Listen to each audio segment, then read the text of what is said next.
Well, this concludes our special meeting.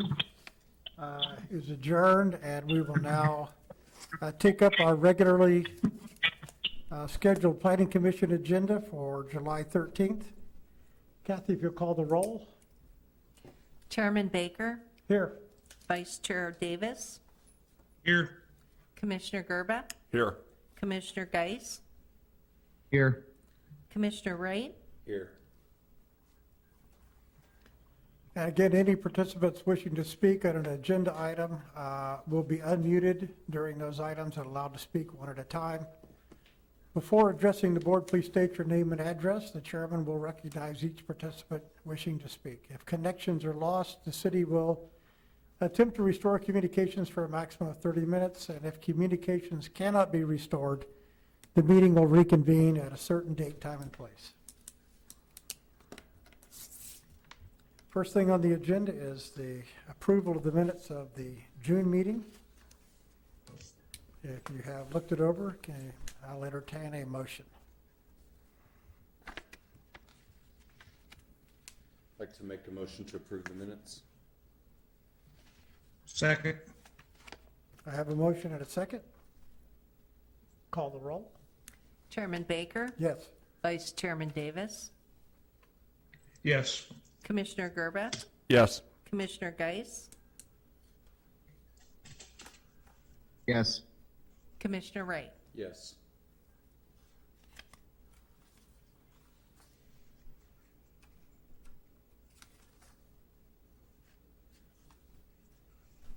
Our one agenda item is an ordinance of the City of Yukon, Oklahoma, amending the code of ordinance for the City of Yukon by adding a new chapter, 60 communications towers, adding new section 60-1 intent, adding new section 60-2 purpose, new section 60-3 definitions, 60-4 existing towers, 60-5 interpretation and applicability, 60-6 setback, 60-7 location requirements, 60-8 conditional use permits, 60-9 application requirements, 60-10 appeal to the board, 60-11 removal of abandoned tower requirements, 60-12 screening, landscaping, fencing,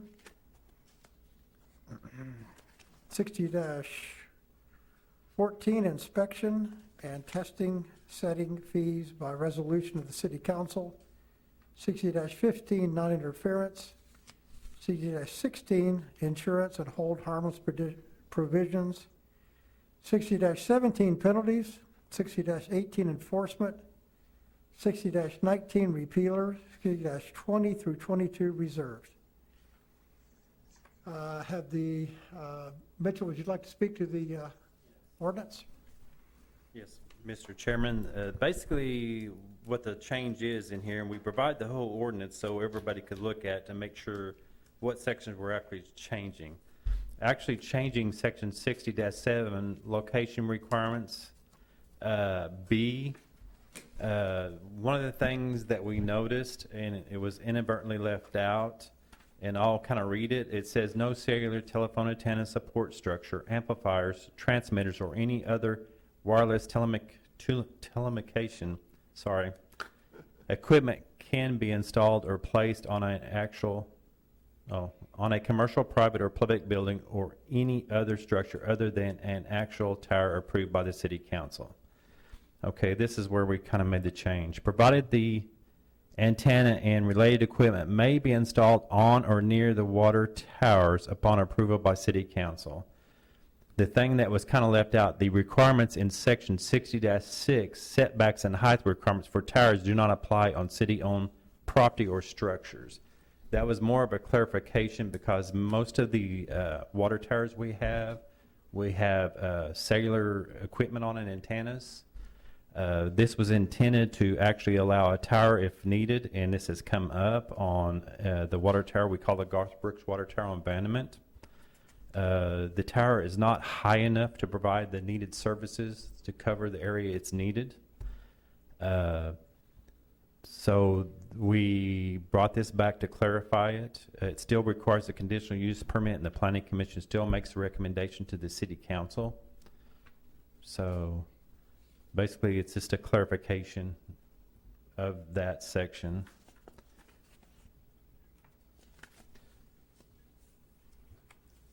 And where this come up, we have a tower of about 140, 150 foot that needs to be in the area to serve the I-40 Garth Brooks area. The problem was we wanted to make sure that this tower was pushed far enough from the residential. They actually wanted to be in the Chisholm Shopping Center parking lot or behind it.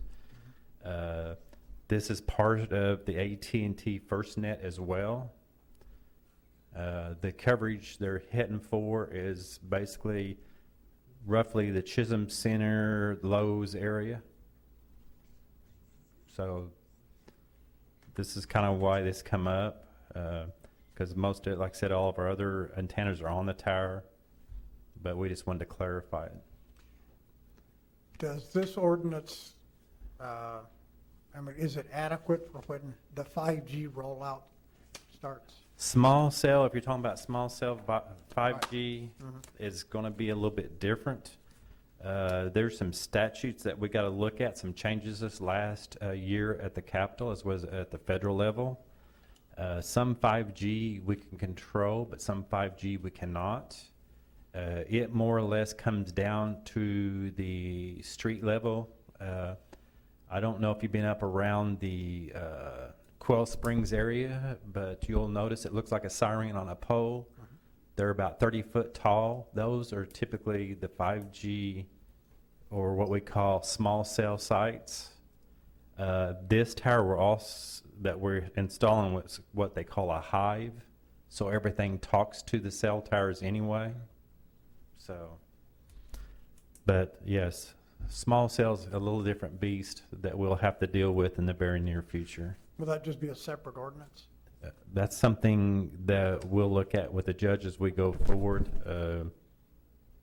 They have approached us at one time. We've not ever been approached again about installing one. We actually had 2 sites they wanted, but for some reason they have not come back. Okay. So we'll be looking at that in the very near future. Any commissioners have questions? Nope. Any commissioners out online have a question about the cell tower ordinance? No. Mitchell, I have a question with regards to that new addition. I know a while back we had an issue with a tower that was too close to residential, and I believe it was a state or federal statute that required the tower to be a certain distance from residences so that in the event that it fell over, it would miss residential structures. Is that statute still in effect with regards to this new addition? The way the new addition is going to be imposed or be evaluated, everybody within a 300 feet distance from the property this is being installed on, which is city property, will be able to come to a meeting to discuss it.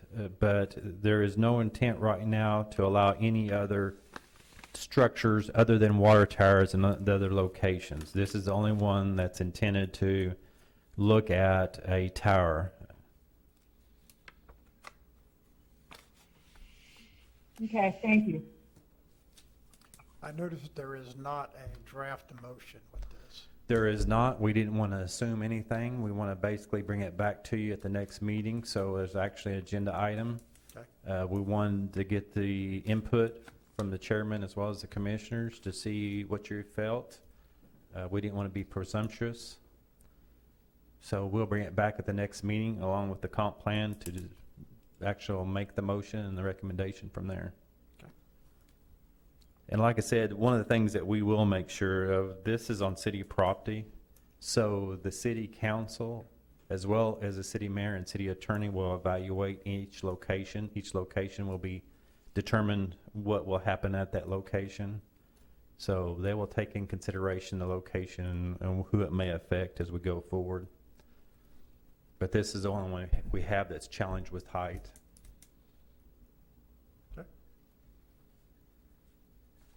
All right. Well, any other questions? No other questions? Thank you, Mitchell. Any new business tonight? No? Chairman Davis, Chairman Geis, any new business on your end? Anything you need us to know? Nope. All right. Well, thanks. So for me, I would like to say that the city did an amazing job on the 4th of July show. That was amazing. From what I hear, there were a lot of people who had their first visit to Yukon because we were the only fireworks show in town. So good on us. So It was one of the best in recent memory, for sure. it was great. Quite a finale. All right. Well, thank you all for coming, and we will adjourn until our next meeting, August 10th.